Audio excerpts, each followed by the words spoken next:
깊은 밤, 어김없이 푸른밤 도서관의 문을 열고 찾아와 주신 당신을 환영합니다. 제 무릎 위에는 오늘도 세상 모든 풍파를 비웃듯 말랑말랑한 젤리 발바닥을 내밀고 단잠에 빠진 회색 고양이가 누워 있습니다. 이 작은 아이의 평화로운 숨소리를 자장가 삼아 오늘 밤 우리가 함께 펼쳐볼 이야기는 조선 왕조 역사상 가장 지독하고 잔인했던 부자의 심리 잔혹사, 소현세자와 인조의 기록입니다. 부모는 자식을 조건 없이 사랑한다는 인류 최고의 명제. 과연 항상 진실일까요? 오늘 밤 우리가 마주할 아버지는 자신의 열등감과 트라우마를 치유하지 못해 자식의 눈부신 성장을 질투하고 끝내 파멸시킨 전형적인 괴물이었습니다. 급변하는 세계사의 거대한 흐름 속에서 뉴 트렌드를 읽어낸 천재적인 아들과 그 아들을 향해 잔혹한 가스라이팅을 일삼았던 아버지가 마주한 파멸의 영수증은 과연 어떤 모습일까요? 토토야, 너는 그저 집사의 다정한 목소리를 이불 삼아 깊고 포근한 꿈속으로 여행을 떠나려무나. 1637년 1월 30일 영화의 혹한이 살을 가르던 겨울날, 조선의 제16대 국왕 인조는 남한산성의 문을 열고 걸어 나왔습니다. 그의 머리에는 익성관 대신 거친 삼배옷이 입혀져 있었고 그의 걸음걸이는 마치 도살장으로 끌려가는 짐승처럼 무겁고 굴욕적이었습니다. 그가 도착한 곳은 청나라 태종 홍타이즈가 거대한 수천 명의 군대를 거느리고 거만하게 앉아있는 삼전도의 수왕단이었습니다. 조선의 왕 인조는 얼어붙은 흙바닥에 무릎을 꿇었습니다. 그리고 청나라의 전통 예법에 따라 한 번 절할 때마다 땅바닥에 이마를 3번 찢는 삼배구 고드레를 행하기 시작했습니다. 차가운 대지에 이마가 부딪히는 소리가 정적을 깨뜨렸고 인조의 이마에서는 이내 붉은 피가 흘러내려 얼어붙은 흙을 적셨습니다. 인류 역사상 이토록 처참하고 적나라한 군주의 굴욕이 또 있었을까요? 오랑캐라며 무시하던 청나라 앞에 무릎을 꿇고 목숨을 구걸한 이 삼전도의 치욕은 인조라는 인간의 정신을 완벽하게 송두리째 파괴해버린 거대한 정신적 핵폭탄이었습니다. 그리고 그 굴욕의 현장 바로 뒤에는 아버지가 피를 흘리며 무릎 꿇는 모습을 두 눈으로 똑똑히 지켜보며 피눈물을 흘리던 26세의 젊은 청년, 바로 인조의 장자인 소현세자가 서 있었습니다. 전쟁은 끝났지만 진짜 지옥은 이제부터 시작이었습니다. 청나라는 조선의 충성을 담보하기 위해 소현세자와 그의 아내 강빈, 그리고 동생 복림대군을 청나라의 수도 심양으로 인질로 끌고 가겠다는 잔인한 조건을 내걸었습니다. 아들을 적국의 인질로 보내야 하는 아버지는 통곡해야 마땅했으나 굴욕으로 인해 뇌 구조가 완전히 뒤틀려버린 인조의 마음속에는 전혀 다른 추악한 감정이 싹트기 시작했습니다. 인조는 반정으로 왕위에 오른 인물이었습니다. 태생적으로 정통성이 취약했던 그는 언제나 누군가 내 자리를 빼앗지 않을까 하는 극단적인 피해망상에 시달리고 있었죠. 그런데 삼전도에서 자신이 완벽하게 상장 폐지 당하는 꼴을 자식이 똑똑히 보았습니다. 심지어 청나라는 조선의 왕이 말을 안 들으면 세자로 왕위를 교체하겠다는 협박을 공공연히 던지기 시작했습니다. 그 순간 인조에게 아들 소현세자는 가엾은 핏줄이 아니라 청나라의 권력을 등에 업고 언제든 내 목에 칼을 겨눌 수 있는 가장 위험한 잠재적 정적으로 인식되기 시작했습니다. 지독한 트라우마와 열등감의 늪에서 탄생한 이 괴물 같은 심리적 방어 기제는 훗날 조선 왕조 역사상 가장 잔혹한 부자 가스라이팅 잔혹사의 서막을 알리는 서글픈 신호탄이었습니다. 여러분, 산전도 바닥에서 피를 흘리며 무릎 꿇은 인조의 관계가 그저 먼 옛날의 역사책 속 한 페이지로만 보이시나요? 죄송하지만 현대 가족 심리학과 정신의학의 눈으로 이 일장을 회부해 보면 인조는 치유되지 못한 심각한 트라우마가 어떻게 괴물 같은 나르시시스트 부모를 만들어내는지 보여주는 역기능적 인간의 전형입니다. 우리 주변에서도 인조와 정확히 일치하는 심리 메커니즘을 가진 독성 부모들을 아주 쉽게 만날 수 있습니다. 자기가 사회나 직장에서 거대한 좌절을 겪었거나 타인에게 엄청난 무시와 굴욕을 당해 자존감이 바닥으로 떨어진 부모들이 있죠. 이들은 자신의 상처를 성숙하게 치유하려 하지 않고 오히려 집으로 돌아와 가장 약하고 유약한 존재인 자녀에게 투사하여 학대하고 통제하려 듭니다. 특히 인조의 반전 콤플렉스와 정통성 결여는 현대 사회에서 자기가 정당한 능력 없이 편법이나 운으로 높은 자리를 차지한 리더들의 가면증후군과 일치합니다. 자신이 무능하다는 가스라이팅을 들킬까봐 두려워하는 인간들은 주변에서 조금만 유능한 사람이 나타나면 극도로 불안해합니다. 그것이 심지어 자신의 자녀일지라도 말이죠. 인조는 삼전도의 치욕이라는 상처를 아들을 향한 피해망상과 시기심으로 물타기 했습니다.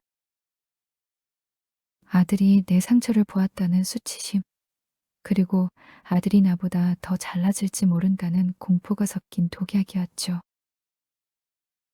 부모의 잘못된 자존감 붕괴가 어떻게 자식을 향한 칼날로 진화하는지 그 잔인한 심리적 인질극이 본격적으로 펼쳐지는 제2장의 심연 이야기로 가보겠습니다. 1637년 봄, 소현세자는 차가운 철새를 찬 채 인질의 신분으로 청나라 신앙에 도착했습니다. 조선의 주정은 세자가 그곳에서 모진 고초를 겪으며 말라 죽을 것이라 예상했으나 36세 젊고 영리한 소현세자는 완전히 달랐습니다. 세자가 마주한 심양은 야만인의 소굴이 아니라 명나라의 찬란한 문물과 서양의 최첨단 과학기술이 뒤엉켜 폭발하는 글로벌 신세계였습니다. 세자는 절망하여 방구석에 웅크리는 대신 눈을 크게 뜨고 대륙의 트렌드를 흡수하기 시작했습니다. 그는 심양의 세자관이라는 독자적인 외교 본부를 개설하고 청나라의 핵심 권력자들과 유창한 외교적 교류를 나누며 조선인 포로들을 속환시키는 거대한 구원투수 역할을 해내기 시작했습니다. 게다가 세자는 그곳에서 인류 역사상 가장 위대한 만남을 가집니다. 바로 독일 출신의 예수의 신부이자 천문학자인 아담 샬과의 만남이었습니다. 아담 샬을 통해 소현세자는 지동설, 천문망원경, 서양식 대포, 그리고 기독교 서적을 접하며 머리를 망치로 맞은 듯한 거대한 충격을 받았습니다. 조선이 성리학이라는 낡은 명분에 가스라이팅 강에 우물안 개구리로 사는 동안 세계는 이토록 거대하게 진화하고 있었구나. 세자는 깊은 깨달음을 얻고 적극적으로 서양 문물을 수집하기 시작했습니다. 그러나 아들이 대륙에서 유능한 외교관이자 글로벌 리더로 진화하고 있다는 소식이 한연히 궁궐에 전해질 때마다 아버지 인조의 심장은 시기심과 공포로 까맣게 타들어갔습니다. 인조는 사랑방에 앉아 매일같이 심양으로 격렬한 폭언이 담긴 어차를 보냈습니다. 네, 이놈. 내가 청나라 오랑캐들의 가스라이팅에 넘어가 아비의 원수를 잇고 부귀영화를 누리는구나. 내가 조선의 세자냐 아니면 청나라의 사냥개냐 라며 무자비한 언어폭력을 퍼부었습니다. 세자가 조선의 백성들을 구하기 위해 청나라 관리들과 연회를 열어도 아비를 배신하고 왕위를 찬탈하려는 음모라며 몰아붙였습니다. 소현세자의 아내인 간빈 역시 대단한 여장부였습니다. 그녀는 심양에서 척박한 땅을 개간하여 대규모 농장을 경영하고 무역을 통해 막대한 부를 축적하여 조선인 포로들을 직접 사들였습니다. 요즘 말로 하면 완벽한 자수성가형 글로벌 CEO의 탄생이었죠. 하지만 인조와 낡은 조정 대신들의 눈에 이 유능한 며느리와 아들은 그저 돈독이 올라 유교적 미덕을 저버린 가문의 수치일 뿐이었습니다. 아들이 청나라에서 능력을 증명할수록 아버지는 서울에서 빈문서를 조이듯 아들의 목을 조르는 정사적 인질극을 벌이고 있었습니다. 10년의 인줄 생활 동안 소현세자는 몸은 청나라에 있었지만 아버지가 실시간으로 보내오는 증오의 독화살 때문에 그의 영혼은 매일같이 극심한 고통을 견뎌야만 했습니다. 토토야 자식이 타국에서 죽을 고비를 넘기며 능력을 발휘하고 백성들을 구해주는데 칭찬은커녕 너나 배신하려는 거지? 라며 들들 볶는 인조의 심리가 참 추악하고 찌질하지? 그런데 이 이상의 상황은 2026년 오늘날 우리 주변에서도 매일같이 벌어지는 나르시시스트 부모의 자녀 성취 질투 및 가스라이팅의 완벽한 심리 공식입니다. 현대사회에서도 자녀가 자기보다 더 똑똑해지거나 대기업에 취업하거나 새로운 트렌드로 자수성가하여 부를 이룰 때 진심으로 축하해주지 못하는 부모들이 존재합니다. 이들은 자녀의 성공을 보면 대견함보다 내가 통제할 수 있는 영역에서 벗어났다는 거대한 상실감과 열등감을 느낍니다. 그래서 일부러 자녀의 성취를 깎아내리죠. 내가 돈 좀 벌었다고 부모 머리 위에 올라타려 하냐. 그딴 유행은 다 사기다. 얌전히 공무원이나 할 것이지. 라며 자녀의 자존감을 실시간으로 갉아먹는 폭언을 일삼습니다. 인조의 심리가 정확히 이 상태였습니다. 그는 낡은 명분이라는 자신만의 웅덩이에 갇혀 아들이 가져오는 거대한 글로벌 신세계를 받아들일 그릇이 되지 못했습니다. 오히려 아들의 유능함이 자신의 무능함을 도드라지게 만들까봐 두려워 아들에게 배신자라는 프레임을 씌워 가스라이팅한 것이죠.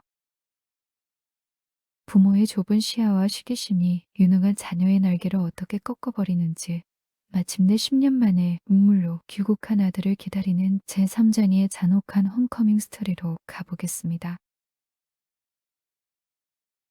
1645년 2월 마침내 청나라의 인질 생활이 종료되고 소현세자는 그토록 그리워하던 고향 한양으로 귀환했습니다. 10년이라는 긴 세월 동안 폐소까지 시려오는 만주의 칼바람을 견디며 오직 고국을 더 강한 나라로 만들겠다는 일념 하나로 버텨온 귀국길이었습니다. 세자의 마차 뒤에는 아담 샬에게 선물 받은 천문위기, 지도, 서양과학 서적, 그리고 가톨릭 성화들이 가득 실려 있었습니다. 세자는 상상했습니다. 아버지에게 이 눈부신 신세계를 보여드리면 우리 조선도 저 대륙처럼 강해질 수 있을 거야. 그러나 동대문을 지나 궁궐로 들어서는 세자를 맞이한 것은 한영의 함성이 아니라 숨이 막힐 듯한 서늘한 침묵이었습니다. 한양의 길거리에는 세자를 환영하는 백성들이 구름처럼 몰려들었으나 이는 인조의 가슴 속에 잠들어 있던 광기 어린 질투의 스위치를 완벽하게 켜버리는 독약이 되었습니다. 저놈이 드디어 청나라의 군대를 등에 업고 조선 백성들의 민심까지 훔쳐 내 자리를 빼앗으러 왔구나. 인조는 귀국한 아들을 향해 단 한 번의 따뜻한 포옹이나 수고했다는 위로의 말조차 건네지 않았습니다. 오히려 세자가 가져온 서양 물건들을 보며 오랑캐의 사악한 사술이 담긴 쓰레기라며 불같이 화를 내고 즉시 창고에 쳐넣어 버렸습니다. 접견실에 마주 앉은 부자 사이에는 피비린내 나는 침묵만이 감돌았습니다. 소현세자가 담담한 목소리로 청나라의 발전상과 서양 과학의 필요성을 설명하자 인조는 갑자기 탁자를 내리치며 광기 어린 고함을 질렀습니다. 네 이놈, 내가 10년 동안 청나라 연능들과 어울리더니 눈에 뵈는 게 없구나. 당장 내 눈앞에서 사라져라. 그 눈빛은 아버지가 자식을 바라보는 눈빛이 아니라 사냥꾼이 자신을 위협하는 맹수를 바라보는 서슬퍼런 설기였습니다. 소현세자는 그 순간 깨달았습니다. 자신이 목숨 걸고 지켜내려 했던 고국과 아버지가 정작 자신의 영혼을 완벽하게 상장 폐지시켜야 하는 잔인한 포식자로 변해 있음을 말이죠. 10년 만의 감격스러운 홈커밍은 하루아침에 창살 없는 감옥에서의 유폐 생활로 변해버렸습니다. 세자는 안방에서 한 걸음도 나가지 못한 채 매일 밤 아버지가 보낸 순사들의 감시 속에서 피를 말리는 스트레스를 견뎌야 했습니다. 가문의 축복이어야 할 자식의 귀환이 뒤틀린 군주의 시기심으로 인해 가문 전체를 멸문지하로 몰고 가는 잔혹한 카운트다운의 시작이었습니다. 토토야, 10년 고생하고 돌아온 아들에게 칭찬은커녕 역정을 내며 문전박대하는 인조의 모습이 참 인간이야 같고 치가 떨리지? 우리도 직장 생활을 하다 보면 이런 인조 같은 상사를 정말 자주 만납니다. 자기는 트렌드도 모르고 컴퓨터나 최신 툴도 다룰 줄 몰라서 도태되어 가는데 외국에서 선진 유학을 다녀왔거나 최신 뉴 트렌드를 장착한 유능한 신입사원이 들어와 프로젝트를 대성공시키고 사내의 스포트라이트를 독점하기 시작합니다. 이때 성숙한 리더는 그 주니어를 끌어주고 배우려 하지만 열등감에 찌든 무능한 상사는 저놈이 내 자리를 치고 올라오려 한다는 극단적인 지위 불안에 빠집니다. 그래서 보고서를 반려하고 일부러 사람들 앞에서 모욕을 주며 애가 버릇이 없다, 기분이 안 됐다라며 인격적으로 매장해버리죠. 인조의 심리가 정확히 이 꼰대 상사의 극치였습니다. 그는 자신이 삼전도에서 잃어버린 권위와 자존감을 아들을 밟음으로써 억지로 회복하려 했던 것입니다. 소현세자가 가져온 글로벌 신세계는 인조의 무능함을 비추는 거울이었기에 그 거울을 깨부수고 싶었던 것이죠. 자식의 성공을 자신의 실패로 받아들이는 이 뒤틀린 보상 심리는 결국 충격적이고 비극적인 피해 결말을 향해 폭주하게 됩니다. 아버지가 자식에게 청구한 가장 잔인한 명수 중 제4장의 급사 이야기로 가보겠습니다. 귀국한 지 고작 2달이 지난 1645년 4월 창덕궁의 작은 행랑방인 창경궁 환경전에 유폐되어 있던 소현세자가 갑자기 고열을 내며 쓰러졌습니다. 10년 동안 만주의 칼바람 속에서도 끄떡없던 건장한 36의 청년이 고작 귀국 2달 만에 원인을 알 수 없는 경우로 사경을 헤매게 된 것입니다. 아들이 죽어간다는 소식을 들은 인조의 대처는 소름 돋을 정도로 잔인하고 냉혹했습니다. 인조는 어이들을 제쳐두고 자신이 신임하던 치매 이영익을 세자의 주체의로 임명해 밀실로 들여보냈습니다. 이영익은 인조의 총위를 받던 후궁 조소영의 친정 어머니와 긴밀한 관계를 맺고 있던 지극히 정치적인 인물이었습니다. 이영익이 세자의 방에 들어간 지 며칠 지나지 않은 1645년 4월 26일 소현세자는 결국 차가운 밤바닥에서 비참하게 숨을 거두었습니다. 그의 나이 고작 36이었습니다. 세자의 죽음 직후 시신을 목격한 종친 이석반이 남긴 인조실록의 기록은 400년이 지난 오늘날까지 듣는 이의 등골을 오싹하게 만듭니다. 세자는 죽은 지 얼마 되지 않았으나 온몸이 전부 검은 빛이었고 이목구비의 7구멍에서는 모두 선혈이 흘러나오고 있었다. 마치 약물에 중독되어 죽은 사람과 같았다. 이토록 명백한 독살의 정황이 또 있을까요? 아들이 의문의 피를 흘리며 급사했음에도 불구하고 아버지 인조의 행동은 악마의 그것과 같았습니다. 인조는 세자의 시신을 서둘러 입건하도록 명령했고 종친들이 시신을 확인하려 하자 불같이 화를 내며 막아섰습니다. 정상적인 아버지라면 주치의인 이형익을 능지처참하고 부검을 명해야 마땅했으나 인조는 오히려 이형익을 적극적으로 비호하며 처벌하지 않았습니다. 더 잔인한 것은 그 이후의 행태였습니다. 인조는 소현세자의 아내인 강빈에게 남편을 독살하려 한 희대의 악녀라는 어처구니 없는 프레임을 씌워 사약을 내려 죽여버렸습니다. 그리고 소현세자의 어린 세 아들, 즉 자신의 친손자들을 전부 잔혹한 유배지인 제주도로 유배 보냈습니다.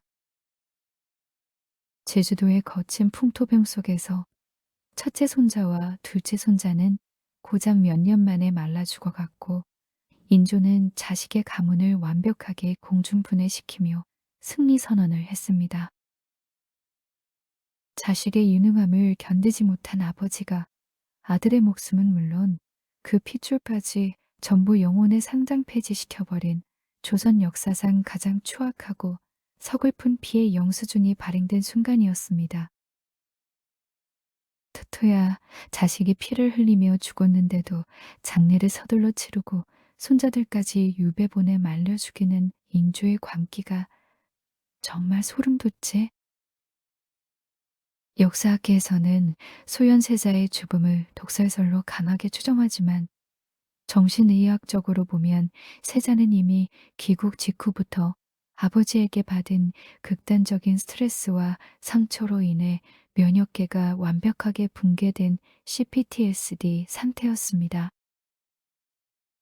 10년 동안 타국에서 나라를 위해 헌신하고 돌아왔는데 유일한 보호막이어야 할 부모가 자기를 벌레 보듯하며 너 언제 나 배신할 거냐라며 24시간 감시하고 압박했습니다.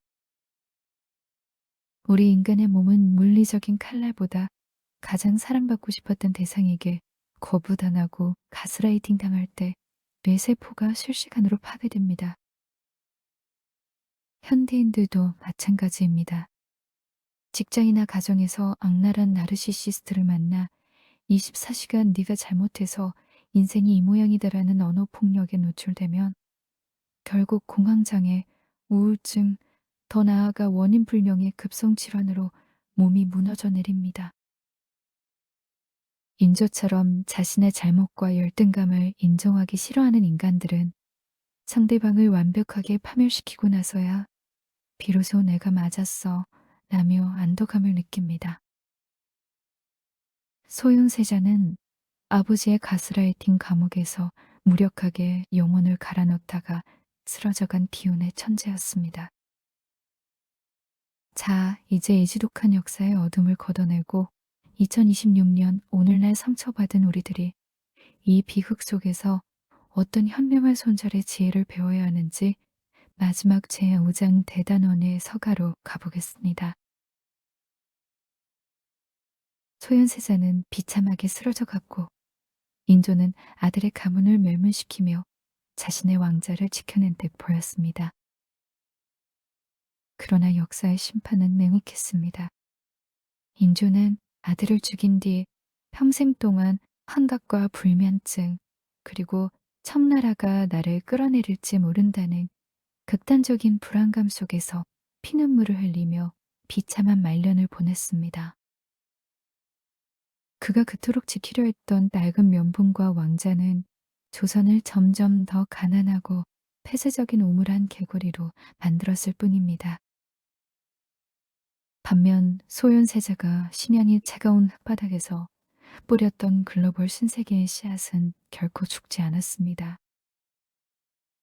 비록 세자는 뜻을 펼치지 못하고 눈을 감았으나 그가 가져온 서양의 천문학 기술과 합리적인 실리주의 사상은 훗날 조선에 깨어있는 지식인데, 즉 실화파들에게 고스란히 이어져 조선의 영혼을 깨우는 거대한 배터리가 되었습니다. 소현세자가 진정으로 원했던 해방은 단순한 왕이라는 타이틀의 소유가 아니었습니다. 낡은 고정관념에 가스라이팅당해 웅크리고 있는 조선이라는 나라를 세계의 거대한 흐름과 연결하여 백성들의 영혼을 진정으로 자유롭게 구원하는 것이었습니다.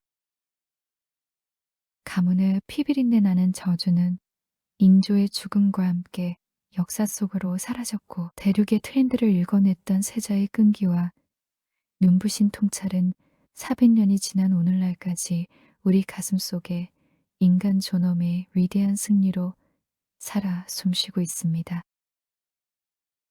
지독하고 서글펐던 부자의 대서사시는 그렇게 우리에게 진짜 인생의 리더는 어떤 선택을 해야 하는가라는 무거운 질문을 던지며 위대한 막을 내립니다. 토토야, 길고 긴 거대한 부자 잔혹사 소현세자와 인조의 종막이 드디어 내렸구나.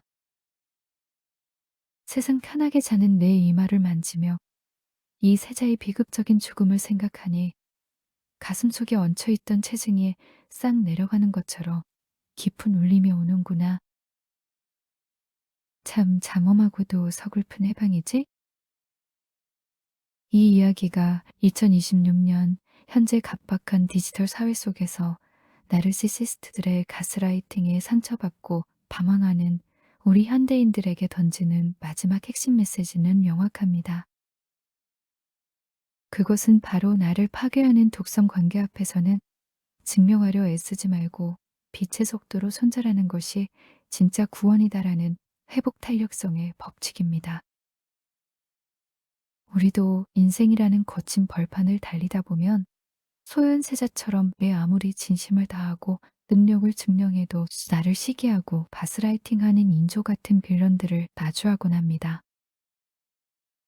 직장의 독성 상사나 혹은 불행히도 내 내면을 갉아먹는 독성 부모가 대표적이죠. 이때 많은 주니어나 자녀들이 세자처럼 착한 아이 증후군에 빠져 내가 더 열심히 능력을 증명하면 언젠가 나를 인정해 주겠지라며 영혼을 갈아넣는 척자거리를 감행합니다. 하지만 소설보다 더 잔혹한 역사 속 인조의 광기가 증명했듯 타인의 뒤틀린 열등감과 피해망상은 내가 숫자를 증명하거나 성공한다고 해서 절대 치유되지 않습니다. 오히려 내가 잘나질수록 그들의 도끼는 더 교활해질 뿐이죠. 내 영혼의 진짜 광복은 언제 찾아오느냐? 나를 가스라이팅하는 대상에게 인정받으려는 그 이기적인 집착의 사슬을 내 손으로 쿨하게 끊어낼 때 비로소 시작됩니다. 저 인간은 치유 불가능한 나르시시스트구나 하는 사실을 깨끗하게 인정하고, 이번 종목은 상장 폐지 각인해라며 훌훌 털고 정신적 거리를 두는 현명한 손질의 용기가 필요합니다. 내가 가진 타이틀, 직장에서의 평판, 나를 무시하는 빌런들의 평가라는 쇠사슬에 묶여 매일 밤 잠 못 들고 몸과 마음을 망가뜨리고 계시지는 않나요? 그 지독하고 억울한 청구서는 오늘 밤 시원하게 찢어버리세요. 세상 모든 인간들의 탐욕과 성공 강박증을 비웃듯 그저 내 무릎 위에서 포근하게 골골송을 부르며 단잠에 빠진 우리 집 고양이의 말랑한 뱃살 온기를 느껴보세요. 진짜 소중한 구원과 행복은 저 멀리 있는 타인의 인정에 있는 것이 아니라 바로 내 곁에 숨쉬는 이 소박한 평화와 자유로움 속에 있습니다. 오늘 밤은 당신의 무거운 마음의 짐을 내려놓고 완벽하게 해방되는 가장 고요한 밤이 되시길 바랍니다. 지금까지 푸른밤 도서관이었습니다. 내일 밤도 따뜻한 서가에서 만나요.